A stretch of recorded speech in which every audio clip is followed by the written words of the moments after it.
अनंत कोटि ब्रह्मांड नायक राजाधिराज योगीराज परब्रह्म सद्गुरु साईनाथ महाराज की जय। सद्गुरु साईनाथ महाराज की जय। मैं अपने साईं परिवार का अभिनंदन करती हूँ तथा बाबा से प्रार्थना करती हूँ कि वह अपनी करुणा का हाथ हम सब पर हमेशा बनाए रखे। आज मैं एक वीडियो शेयर करने जा रही हूँ जो आज से 11 महीने पहले लिया गया था तथा इसी वीडियो ने मेरी ज़िंदगी की दशा और दिशा दोनों को ही बदल दिया। ओम साईं राम। मैं साईं पूजा चैनल से आशा श्रीवास्तव बोल रही हूँ। ज़िंदगी में हर एक को बहुत अनुभव होता है, किसी को किसी से, और मेरा ये मानना है कि जो भी शक्ति आप मानती है, जिस शक्ति को शक्ति मान के पूजा करती है, वो हर समय आपके संरक्षण में रहती है, आगे पीछे रहती है। बस इतना फर्क रहता है कि आप उसको कैसे, किस तरह से अनुभव करती हैं। जैसे एक बच्चा पढ़ता है, कहीं जाता है, सारे बच्चे इकट्ठे पढ़ते हैं, कोई फर्स्ट आता है, कोई फेल होता है, तो क्या उसका केवल उसकी अनुभूति होती है, कोई कितना अपने अंदर ग्रहण कर लेता है, कोई नहीं कर पाता है। तो वही स्थिति है कि कोई फर्स्ट आ गया और कोई, इसमें जिसका जितना ज्यादा साईं के प्रति अनुभव होता है, जितना विश्वास होता है, जितना प्रगाढ़ विश्वास होता है, उतनी ही ज्यादा अनुभूतियां उसको होती। हाँ, ये बात जरूर है कि अगर किसी के सामने कहें तो वो ये सोचेगा कि अपनी प्रशंसा कर रही हैं, साईं के माध्यम से अपनी खुद की प्रशंसा करना चाहती हैं, इसलिए वो आदमी अपने में संकुचित हो जाता है। हर पल उसको बाबा का अनुभव होता है, हर समय होता है, मगर वो जो है उसको व्यक्त नहीं कर पाता है, क्योंकि उसको डर ये रहता है कि लोग हमारी हंसी उड़ाएंगे। पर हम आज सबको बताना चाहते हैं कि बाबा ऐसे हैं कि अगर एक कदम उनके आगे आप चलिए, वो 10 कदम बढ़ के आके और आपको गले से लगा लेंगे। और ये मेरा अपना अनुभव ही नहीं है, जिसको जिसको हमने ये अनुभव व्यक्त किया है वो भी मेरे साथी बन गए, वो भी इसके समझिए साक्षी बन गए हैं। खुद उनको भी, अब ये जो सामने बैठी, इनके लिए बाबा ने जो जो बताया, जैसा जैसा बताया, वो सब एकदम सफल हुआ, सब वही आगे हुआ। और मेरे संग तो ऐसा होने लगा, सोते से बाबा, जगते से बाबा, हर समय बाबा बाबा सामने बैठे, हम झूठ नहीं बोल सकते हैं, हर समय बाबा। कोई बीमारी, आज 67-60 की उम्र है, इतनी बीमारियां आके छू के चली गई। डायबिटीज आज इतने साल से हर क्षण बाबा का साथ रहता है। जरा सा बीमारी हुई, कुछ गिरे, बाबा दवा पहले बताते हैं, ऐसा करो तो सही हो जाओगी, ऐसा करो, करती हूँ और सही हो जाती हूँ। तो हर पल हम ये सोचते हैं कि इस मंदिर ने हमको जितना कुछ दिया है, शायद मरते दम तक ये मेरे साथ रहेंगे।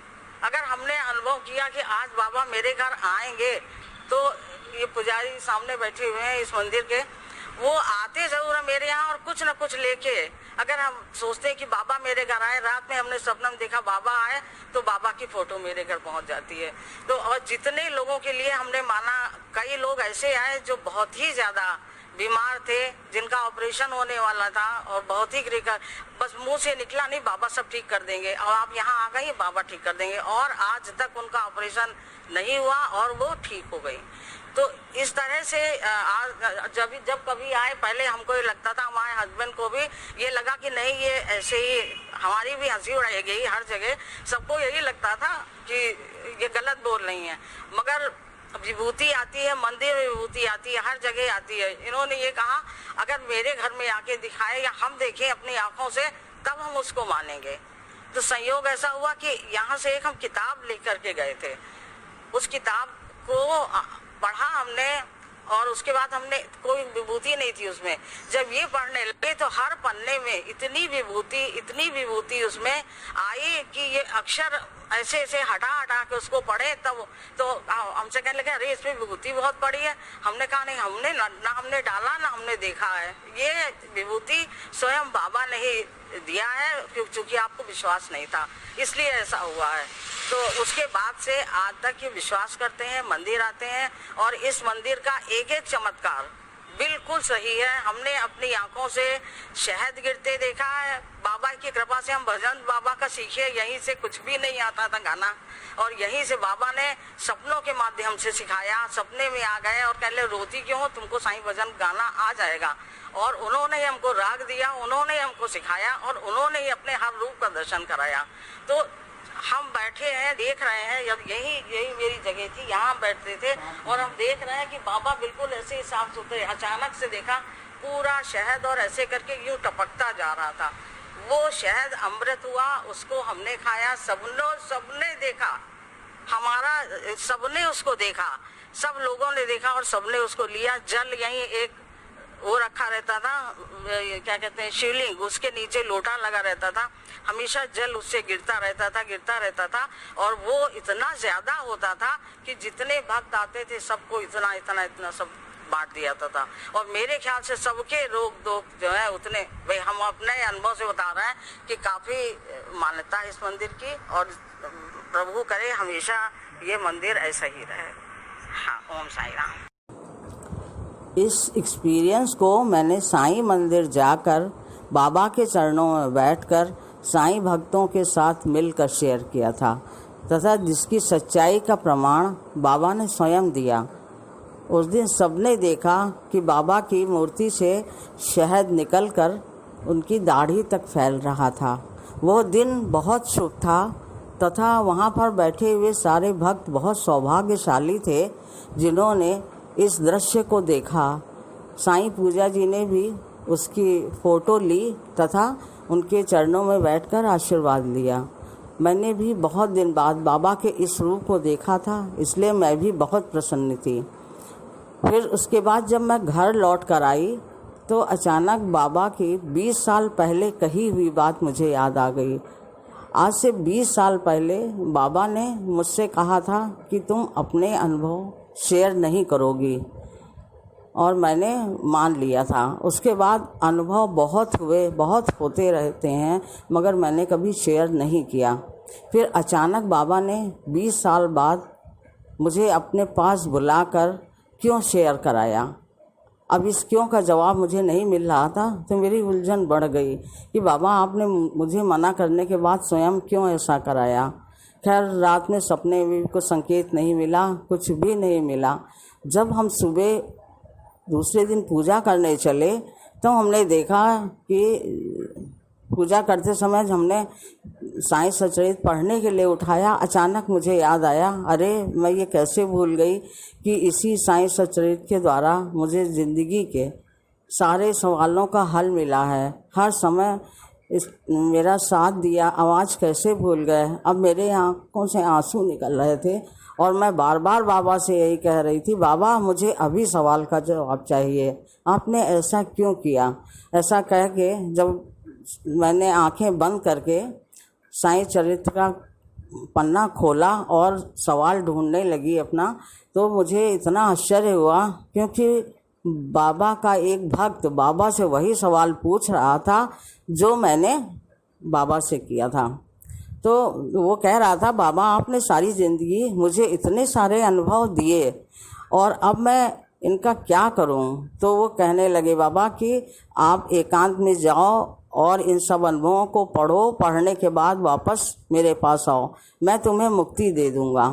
वो ऐसा ही करता है और कहता है कि बाबा आपके कहने के अनुसार मैंने अपने सारे अनुभव बांट दिए हैं, तो पर मुझे बहुत कमज़ोरी आ गई है। तो बाबा ने कहा अब तुम द्वारिका माई में मेरे साथ रहो। तो उसी के दूसरे या तीसरे दिन उनके भक्त की मृत्यु हो जाती है। तो बाबा उसके सर पे हाथ फेरते हुए कहते हैं, ये मेरा बहुत प्यारा भक्त था, मैंने इसे आवागमन से मुक्त कर दिया। अब जब ये पैराग्राफ हमने 2 बार पढ़ा तो मुझे दोनों सवालों के जवाब मिल गए। पहला तो ये कि आज से 20 साल पहले मेरे ऊपर बहुत बड़ी जिम्मेदारी थी। मेरे तीनों बच्चे बहुत बड़े नहीं थे, एक 2nd में पढ़ रहा था, एक 4th में था और एक थोड़ा बड़ा था। तो और इनका ट्रांसफ़र बाहर हो गया था। तो उस समय हमें बच्चों के प्रति ज़्यादा सजग होना था कि बच्चे कैसे पढ़ रहे हैं, कैसी संगत है, क्या है। तो इसलिए बाबा ने उस समय मुझे मना कर दिया, क्योंकि बाबा कहते हैं कर्म और धर्म दोनों साथ चलते हैं। कर्म से विमुख आदमी धर्म पूरी तरह से नहीं कर पाता है, और केवल जो धर्म करता है वो कर्म नहीं ठीक से कर पाता है। तो इसलिए बाबा ने उस समय मुझे नहीं करने दिया। फिर 20 साल बाद जब हमारे हस्बैंड रिटायर हो गए और हम दोनों को पर्याप्त समय मिलने लगा, अपने हिसाब से जीने का अवसर आया, तब बाबा को लगा कि अब ये काम सही समय पर कर पाएंगी।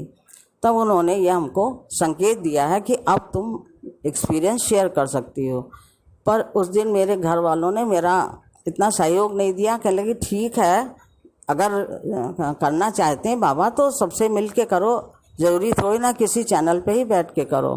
खैर हमने भी सोचा कि ठीक है, कौन ये झंझट करेगा, हम पूजा तो कर रहे हैं और एक्सपीरियंसेस भी बांटते जाएंगे।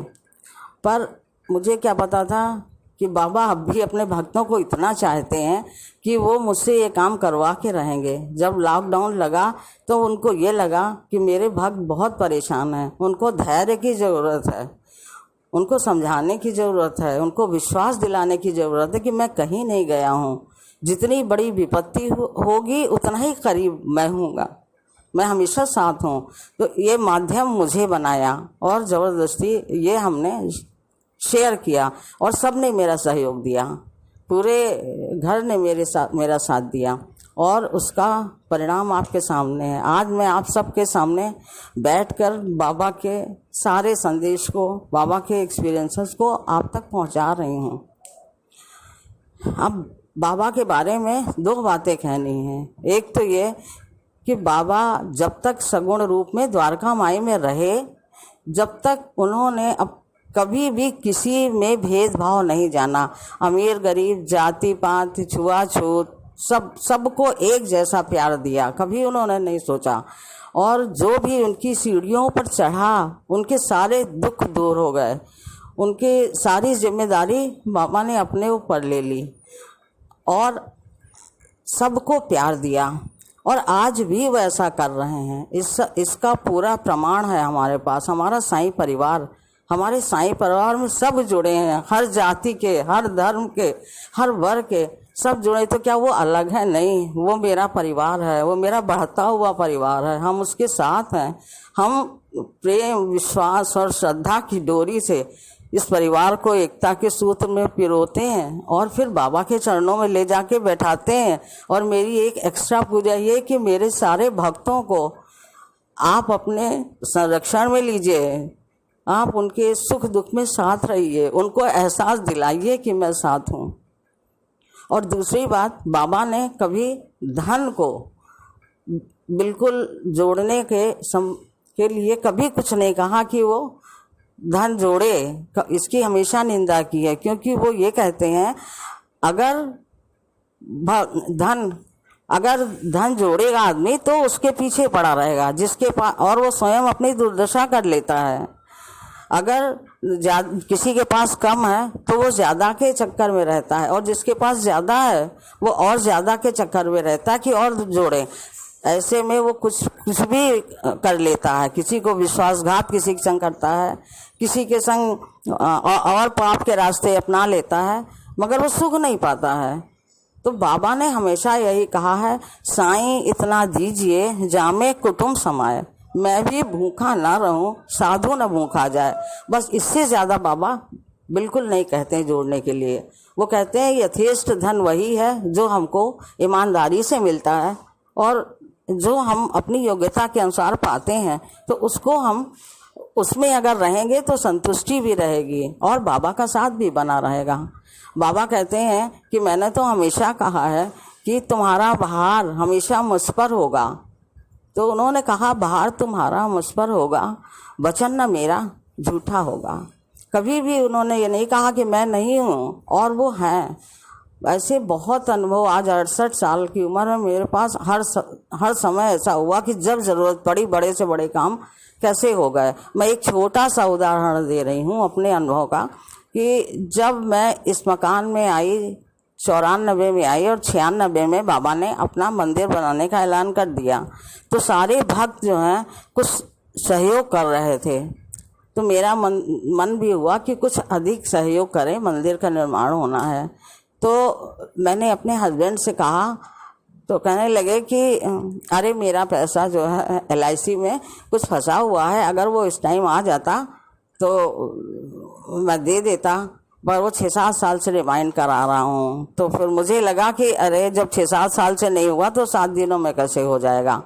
पर यही तो बाबा की लीला है, बिना रिमाइंड कराए, बिना कुछ करे इनके पास चेक 1 हफ्ते के अंदर आ गई और इन्होंने हमको पैसा दे दिया और मैं जाके मंदिर में दे आई। तो ये बहुत छोटी सी घटना थी, प्रारंभिक घटना थी। उसके बाद तो बाबा ने बहुत बड़े बड़े काम किए और आप सबके साथ भी हैं। बस खाली सोचने की ये ज़रूरत है कब कहाँ कैसे मिलते हैं। अब मैं बाबा के ही वचन कह के अपनी वाणी को विराम दूंगी। बाबा कहते हैं, जो सतत मेरा चिंतन करता है, जो हमेशा जिसकी श्वास में हूँ, जिसकी प्यास में हूँ, जिसकी आस में हूँ, मैं सदैव उसके साथ रहता हूँ। जो दूसरों को दुख देता है वो स्वयं मुझे कष्ट पहुँचाता है। जो दूसरों को सुख देकर स्वयं दुख उठाता है, उसके दुखों को मैं अपने ऊपर ले लेता हूँ। जो सारे प्राणियों में मेरा दर्शन करता है, उसको मैं उसकी व्यापकता, मेरी वो व्यापकता स्वयं समझ जाता है और हर जगह मेरा ही रूप उसको दिखाई पड़ता है। तो मैं सर्वव्याप्त हूँ। जो अनन्य भाव से मेरे पास आता है, मैं उसके कार्य स्वयं पूरा करता हूँ। और जो सतत रूप से मेरा स्मरण करता है, मैं उसको इस भाव सागर से पार लगाता हूँ। कलयुग केवल नाम आधारा, सुमिर सुमिर भव उतरहि पारा। ये बहुत सरल है, कोई पूजा की ज़रूरत नहीं, कोई त्याग करने की ज़रूरत नहीं। बस केवल साईं नाम का आधार बनाकर रहना सीखिए। साईं आपके साथ हैं। मैं बस एक बात कहती हूँ, मैं हमेशा यही कहती हूँ कि साईं रक्षा करें, साईं रक्षा करें। और वो साईं का करते करते सोते हुए भी यही रहता है साईं। इसका अभ्यास कठिन है पर असंभव नहीं है। कुछ भी करिए, साईं आपके साथ हैं। ओम साईं राम, जय साईं राम।